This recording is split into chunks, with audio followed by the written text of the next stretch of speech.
Now let's continue. Again, still in Griffin, still in chapter 5, on human rights, chapter 5, my rights, whose duties, section 5.2. What duties? Well, we got to get a little bit more clear on what duties are correlative to human rights before we can really start digging into who has these duties, who has these obligations. And keep in mind that a right is a kind of claim, right? If I have the right to free speech, that's a claim, and it's got to be against someone, or someone is implicated, right? Someone has a duty. If there's a right, someone else has a duty of some kind. So, that's getting a bit ahead. But let's just talk a little bit following Griffin. What are we talking about with duties? Okay, so first off, he's going to lay something out, and he says, well, we can say something like this. The content of a human right is the same as the content of the corresponding duty. So there's a tight correlation there. And we'll look at some examples. And again, there's more examples in the book. So have a look at that. This, Griffin doesn't say it yet, but this is what he's going to call a primary duty, right? So if you have the content of a right and the content of the duty are very close, then that's going to be a primary duty that corresponds to it. But you can have sort of secondary duties, and we'll look at little about what Griffin thinks. But secondary duties are things that are like, well, the promotion of a right.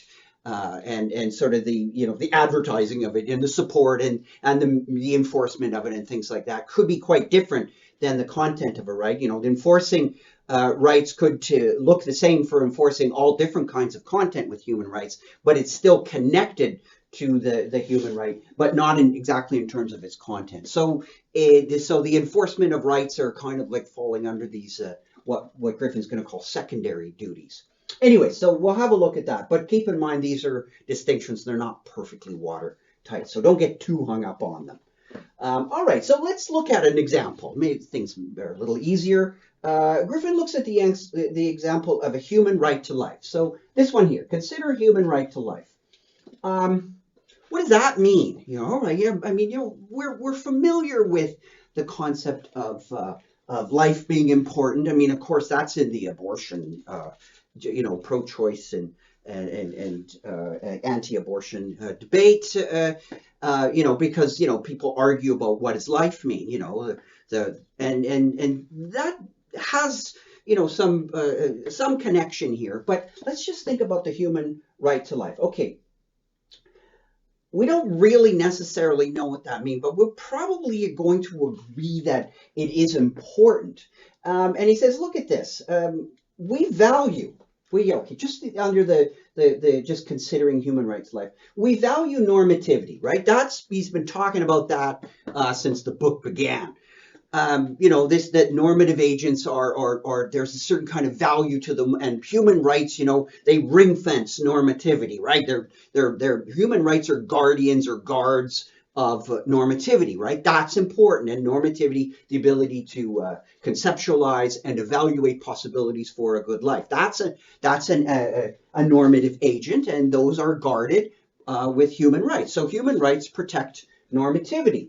And of course, it's pretty simple to say normativity, in order to even have a normative agent, we would say, well, we've got to be alive. In order to have this, it presupposes this notion of life. So since human rights are going to protect normativity, they should protect, the things that are involved in normativity, namely, first off, you have to have a living agent of sorts.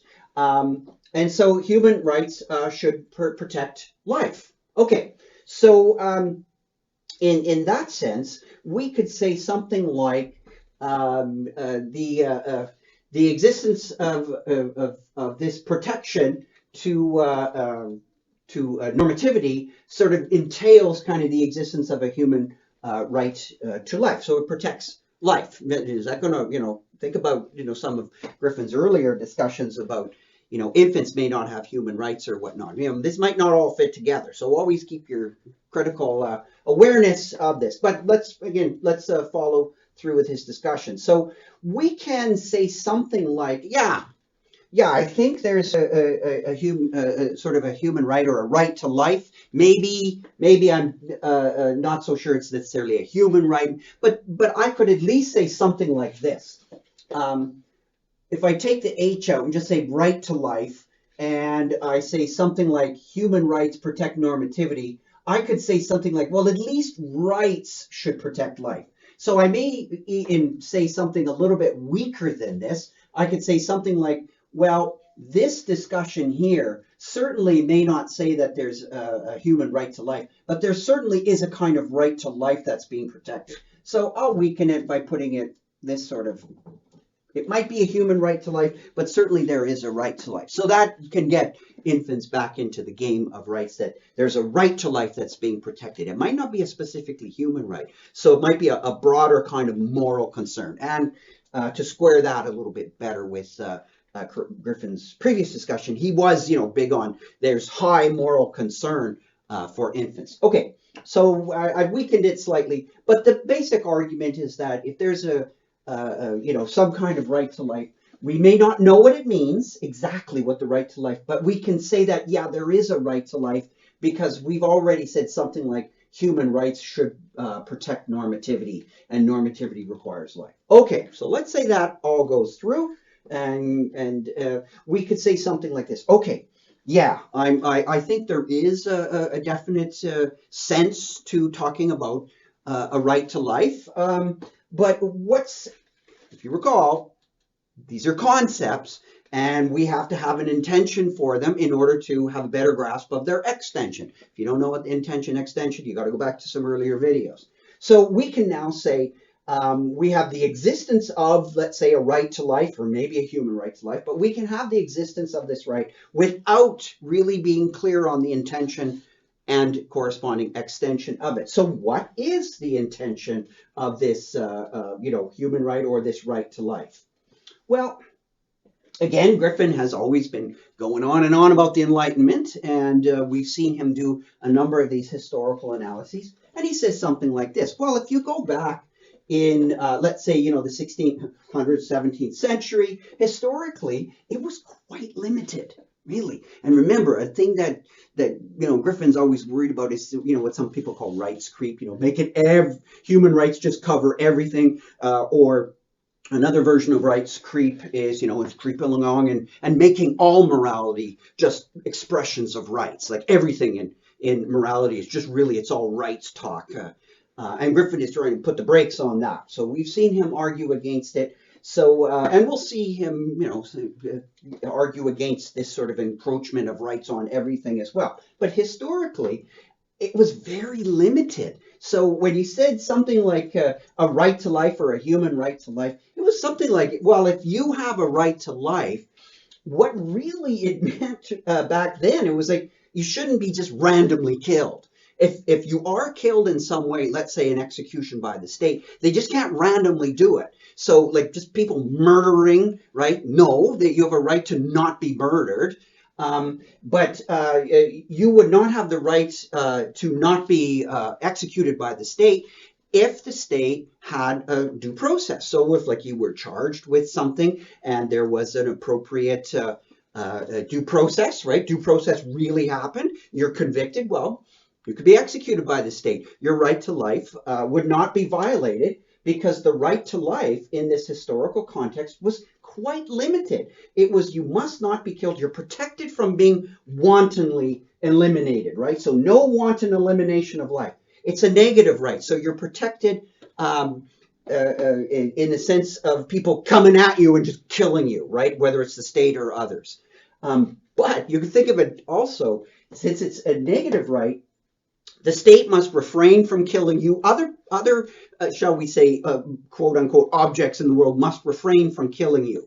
But they don't have to help you. So in other words, your right to life could be perfectly respected by your surrounding, your encompassing, your embedding community and state structure by simply that it doesn't wantonly kill you, right? If it does kill you, it's due process. If it does not wantonly eliminate you, it's respecting your rights. But after that, you're on your own. Like, if the state says, look, I'm not going to wantonly kill you, And if you're living here, after we don't just randomly kill you, then your right to life has been perfectly respected. But if you die for whatever other reason, hey, it's not the state's fault, or it's not the state's obligation to get in and preserve your life. So keep in mind that it's a very limited extension of when your right to life is violated, right? Very small, just where the state sort of randomly kills you. But after that, once you're protected from this, WE, no wanton elimination. Once that's been avoided, you're on your own.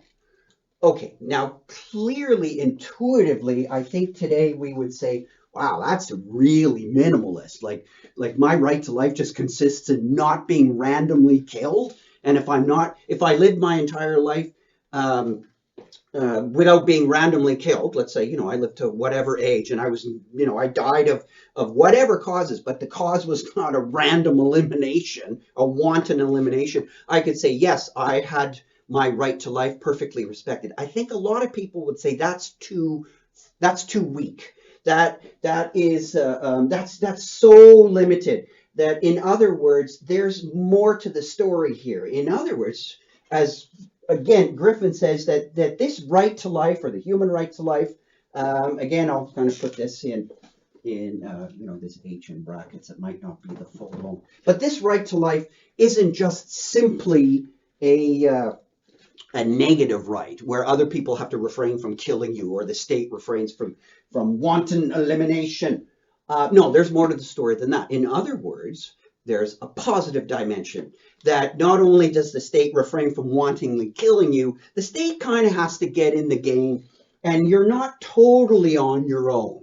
Okay, so it's very easy, like totally on your own. Okay, that's easy. Well, if you're not totally on your own, if the right to life means that you're not totally on your own, how much does the state have to do? How much do other people have to do? Now you're in the domain of people doing stuff to respect your right.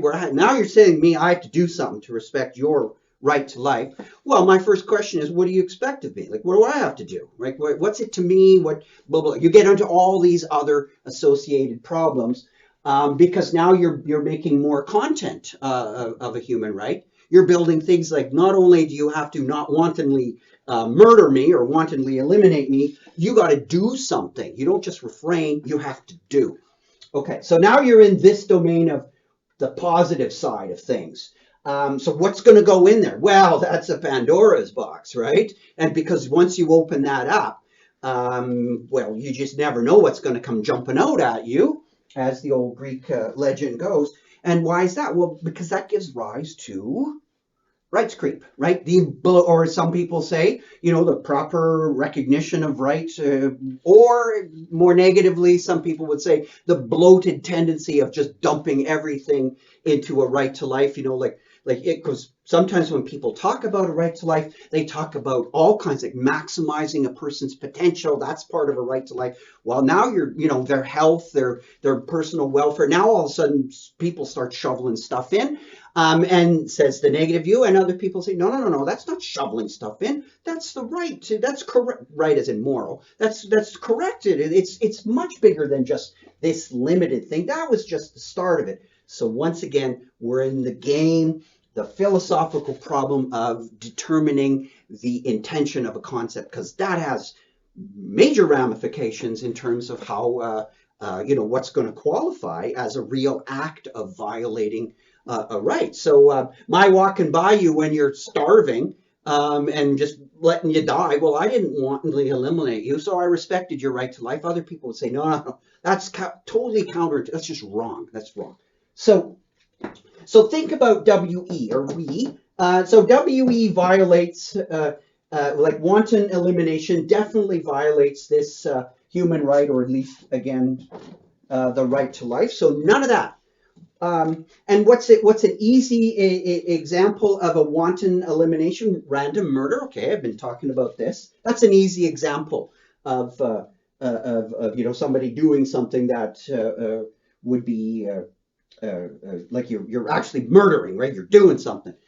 Here's something that's an easy example of a wanton elimination. Let's say you're walking along and it's not that someone's starving. They're perfectly fine, except they're in distress. So you're walking by and like a river or a canal or something, and someone is drowning, and they say, "Excuse me, all you have to do is take that life preserver that you happen to be carrying and drop it beside me, and I will live." Or just all you have to do is put your hand out and then pull me out, and I will live. So that is something to do, though, right? That is you are being asked to do something to preserve the person's life, right? So that would be a positive act. And let's say you said, "Nah, not doing that," right?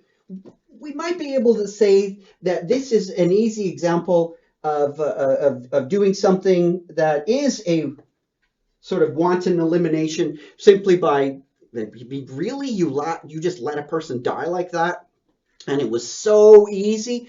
Isn't that sort of an example of a wanton elimination? Wouldn't we say something like this is actually saving? So saving, just a simple act of, you're not taking any risks. It's nothing. It's not going to affect your day. It's like you could even be, in one little motion, you just kind of bend and you don't even break step. You just sort of jump and scoop the person out, and they say thank you, and you go on your day. Like no real energy, nothing. You weren't late for your dentist appointment or anything, and yet you refuse to do it. I think many of us would think that's pretty well the same as a wanton elimination, but it is a positive thing you've refused to do. So it's not quite like philosophically, rigorously, it's not exactly the same. You've refused to do a positive thing that we would think, we would want to argue. Now we're in intuition land here, but we would want to say, look, if it's that simple, Peter Singer and the gang often argue like this. If you can do like a huge thing, like you saved a life, that's a huge consequence with the tiniest little effort on your part, like just a tiny expenditure on your part, tiny little, you should do it. So that's where, we'd say, well, okay, we've managed to get something into the positive category that doesn't seem terribly controversial, right? Kind of like it is kind of a wanton elimination of life if you just simply, say, no, I'm not doing something that simple. Okay. So it's not necessarily the case that things go wild and woolly the minute you introduce it, but our question now is something like this. If we open this up and say that right to life is going to include positive duties, well, we've got sort of a very contrived, admittedly, example of a positive duty that we probably would all agree is not terribly controversial. Yeah, if you can find examples, like maybe we can make a little principle, like if something you can do with almost zero effort, zero positive effort, has an incredibly positive result, like just simply handing someone a life preserver, and it saves their lives, no big deal, and they even give you the life preserver back, so you didn't lose your precious life preserver. You should do it. That's that's a duty. That's an obligation to save like a person like that. Now, how could we get clearer? Like, is that the principle we want in terms of articulating the positive nature, or sorry, this here is only going to be governed by a principle of the absolute minimal thing with the maximum result? That seems like a pretty stiff principle. So, you might say something like, well, okay, I'll agree it's a positive duty if it's something super minor and the result is something super major.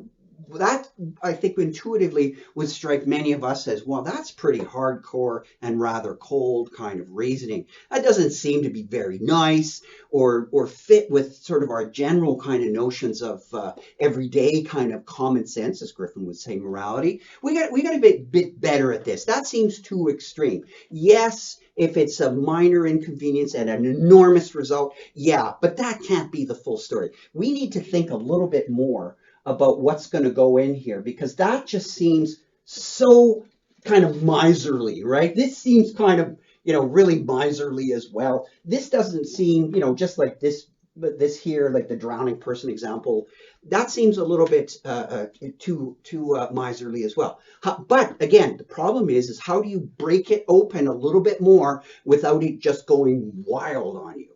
And how can we do that and discuss that in a kind of principled way that doesn't seem too ad hoc or random? See you next video.